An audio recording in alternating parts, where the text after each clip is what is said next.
Okay, I think we are ready. So hello everyone.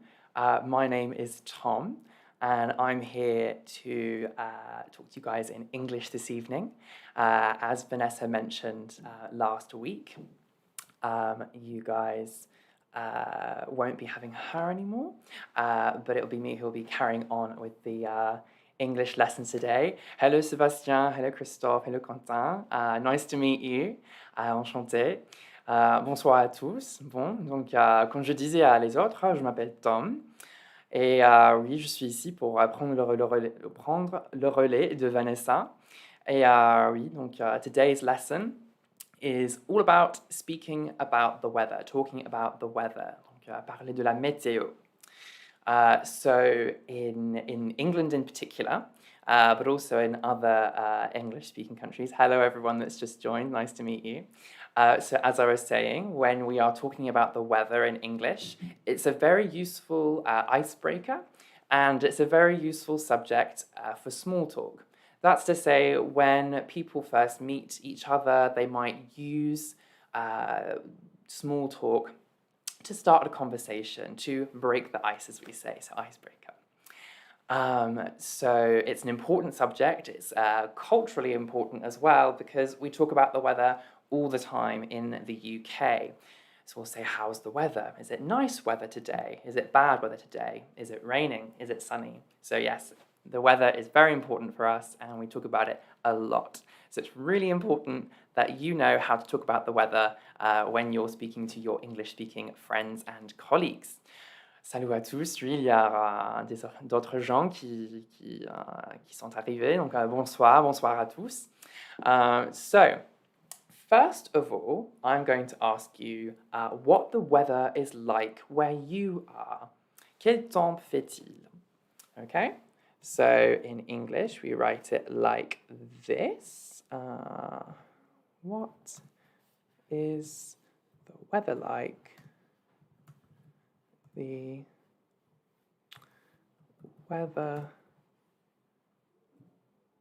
like where you are. And then, so we have, it's rainy today. Yes, Sebastian, it's very rainy today. It's cloudy and quite cold. Okay, the weather is fine. Okay, so when we spell cloudy, it's with a U and not a W. So we say cloudy. C'est-à-dire en français, il y a des nuages. It's cloudy. Il fait nuageux. Okay? It's rainy today. Rainy is with one N, not two, Sébastien. Donc, il pleut aujourd'hui. It's raining today.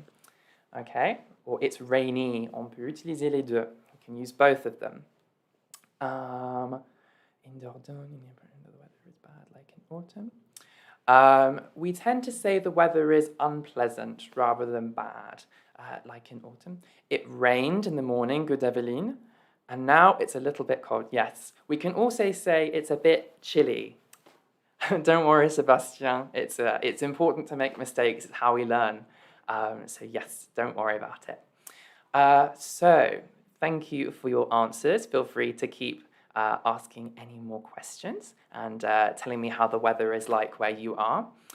How do you write it? Unpleasant. The weather is unpleasant. There we go, Evelyn. So the weather is unpleasant, or the weather is poor, or not great. So where I am, in Tournon-Parnasse, it's been raining today. It's been very windy. Donc, il y a du vent. It's windy, or there is a lot of wind. So here it's been very windy today. There's been a little bit of sun. Donc, il y avait un petit peu de soleil, donc ça va. Mais oui, il y avait du vent. It was windy. Et aussi, il pleuvait un peu ce matin. So it was raining a little bit this morning. Okay, so different types of weather. Can you tell me some different vocabulary or some expressions for weather.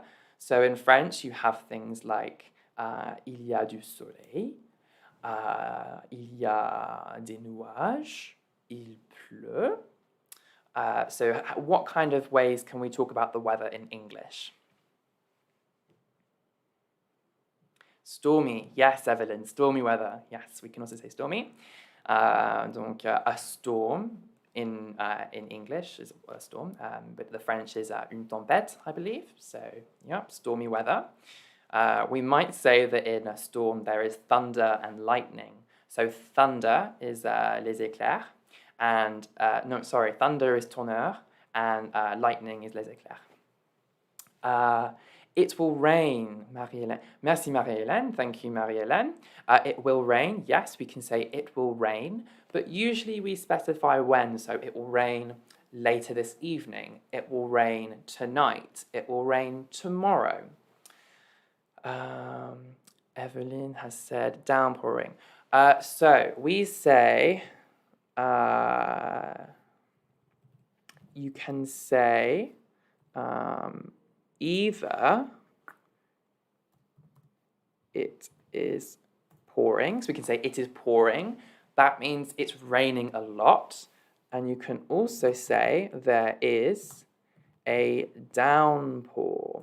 There is a downpour, which means it's raining a lot as well. If it's raining a little bit, we can say it's drizzling, okay? So we can say it's drizzling. Okay, let's have a look. Foggy, yes, well done, Sébastien, that's good.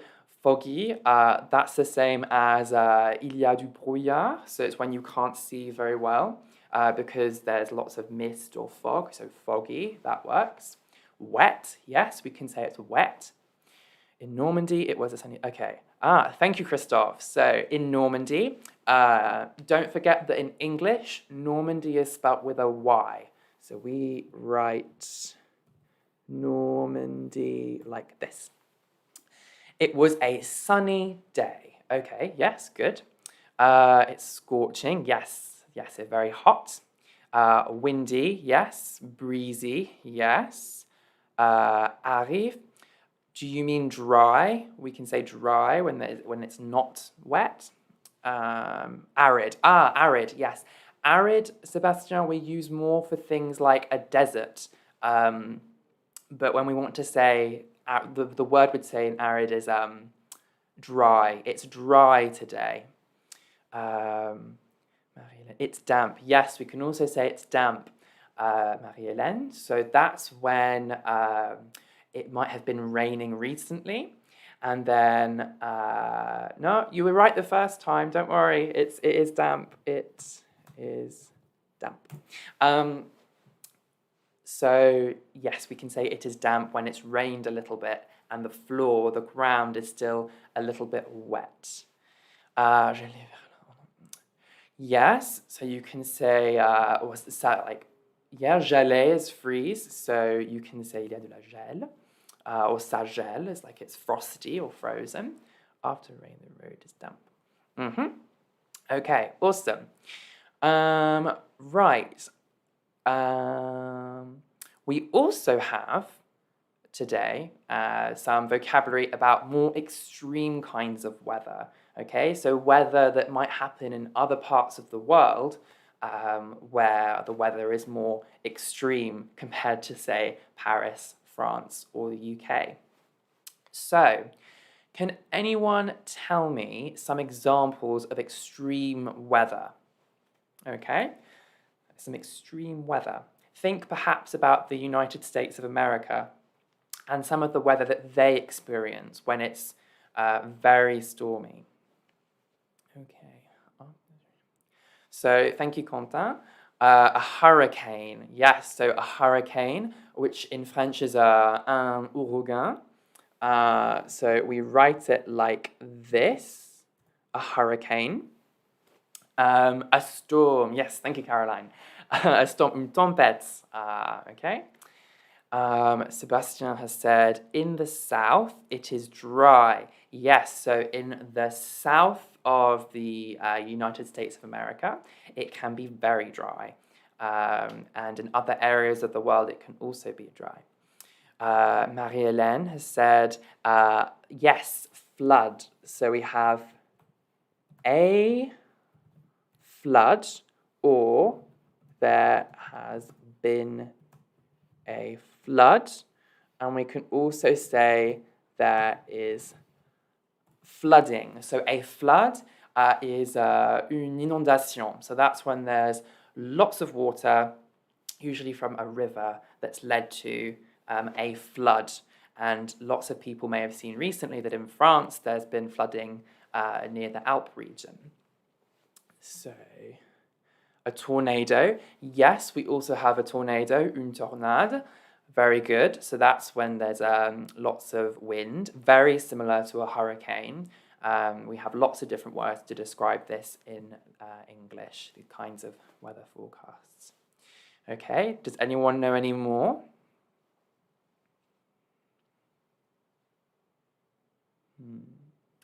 I have one for you.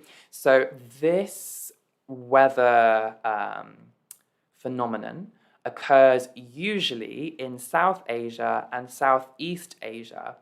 It's sometimes referred to as a specific kind of season, and it's when there's high amounts of rainfall, which usually fertilizes crops and agriculture in the region. It has a very specific name in French and in English. It begins with a T, the letter T. Does anyone know it? If you do know it, make sure you type away in the box.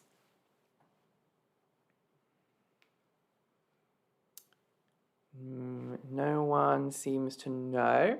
So in English, we call this a typhoon. A typhoon, which in French is un typhon. So yes, we have a typhoon, and we also call it typhoon season as well. And we also have a very similar word, which sounds similar a little bit, which begins with an M. Does anyone know? Marie-Hélène, thunderstorm. We don't have that word in English, I don't think. I've never heard it. Yes, so Caroline knows. Yeah, so we have un mousson, which is translated to as a monsoon. A monsoon. Okay. Oh, no, I've misspelt it, sorry. A monsoon. So this is one of the seasonal events that happens in Southeast Asia in particular, and many countries in Southeast Asia rely on monsoon season to provide enough rainfall and precipitation for their crops. Due to climate change, the monsoon season can be knocked out of kilter. And this means that sometimes crops can fail. So there are various regions that are highly dependent on the monsoon season. Okay, so moving on, we're going to be introducing something that's very important in English this evening, and it's called a question tag. Now, does anyone know what a question tag might be? We'll see if anyone knows. Does anyone know what a question tag might be? Okay, so I'll give you some examples. When we're talking about the weather, we might say, it's sunny, isn't it? We might also say, it's raining, isn't it?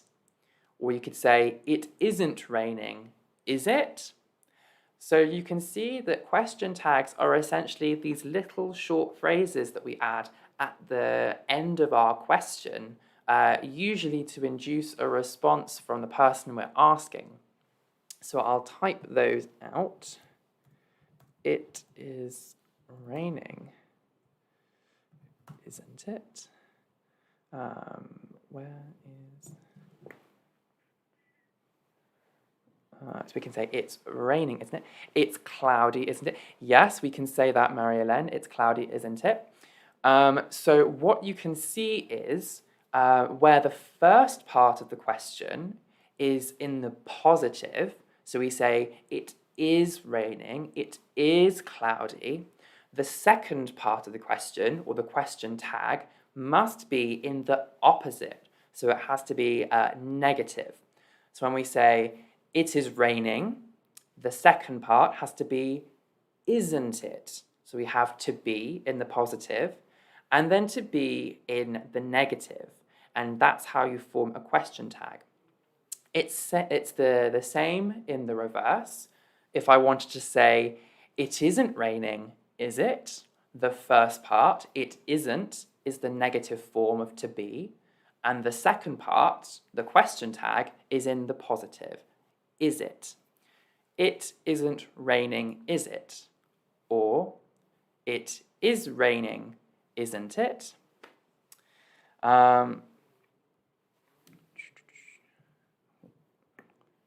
Touch 5 on my keyboard. So we also have sort of longer versions that we might use in the past tense. For example, the weather was amazing this weekend, wasn't it? So we can use question tags both in the present and in other tenses, such as in the past. For example, with the sentence I just said, the weather was amazing this weekend, wasn't it? So we start with a positive construction and we end with a negative construction. The question tag is in the negative. So how about you guys try and make a question tag yourselves with weather expressions. So how would I ask, for example, if it's sunny? How would I ask if it's sunny? Thank you, Christophe. Yes. Thank you. No, I believe Christophe is advising me on how to use a French keyboard. Yes, I'm still getting used to using an AZERTY keyboard, whereas obviously, as I'm from the UK, I usually use a QWERTY keyboard. So the keys on the keyboard are arranged differently. Yes, thank you. Okay. Has anyone come up with a question tag yet? This time is great, isn't it? It's sunny today, isn't it? Yes, Evelyn, it's sunny today, isn't it? Well done. And Sebastian, this time is great. We can say the weather is great, isn't it? Time is not necessarily the right vocabulary, but you've got the right way around with the question tags because you've got a positive and then a negative. Well done. How would I ask if it was windy? If it was windy. So in the past tense, how would I ask using a question tag, en utilisant un question tag, okay? If it was windy, s'il y avait du vent. Donc, il y avait du vent, n'est-ce pas? Comment est-ce que le dirait en anglais? Comment est-ce que le dirait en anglais? Il y avait du vent, n'est-ce pas? It rained yesterday. Yes, Caroline. So it rained yesterday, didn't it? Okay. The weather was windy. Okay. It was windy yesterday, wasn't it? Yes, so Marie-Hélène, you're very, very, very close. The weather was windy, wasn't it? You have to, it's like la concordance du temps. We have le passé in the first part, so we have to preserve that in the second part. So the weather was windy, wasn't it? Or as Evelyn says, it was windy yesterday, wasn't it? Great, very good. And Christophe, it was windy yesterday, didn't it? Not quite, Christophe. We have to use the same verb. So it was windy yesterday, wasn't it? Rosanna has said there was a lot of wind. Was is the singular, okay? Were is plural, and wind in this case is singular. So, yes, as Christophe has actually demonstrated, it's very useful for us to know. When we have these question tags, we usually preserve the same verb. So that means the verb we have in the positive becomes the verb in the negative with auxiliary verbs such as to be, to do, to be able to. For example, although it's not weather related, we can say, you can sing, can't you? Or you can't sing, can you? So that's the essentially the translation for that is pouvez-vous chanter? Or vous pouvez chanter, n'est-ce pas? Okay? But we keep the verb to be, or to be able to, or to do in both parts of the structure. That doesn't always happen though. There are always some irregular examples. Let me just type out that sentence. You can't sing, can you? So we have those two parts there. So you can see we have can and can't, the same verb just swapped around from a positive to a negative or a negative to a positive. But there are some verbs where this doesn't happen. This is an irregular verb. And in those situations, we use to do, which is, I think, where Christoph has got slightly confused. It's a very normal mistake to make, so don't worry. So, for example, if you said this, you could also say, you sing, don't you? Or you don't sing, do you? In a weather context, it doesn't quite work because the verbs function as like regular question tags. But there's an example of where question tags don't always follow the pattern of keeping the same verb. Okay? Right. Now it is time for you all to write your own weather icebreaker. So imagine you are in a situation where you have met a new person for the first time, whether this be a friend of a friend, so a mutual friend, perhaps a work colleague. How would you talk about the weather with them in this way? How would you talk about the weather using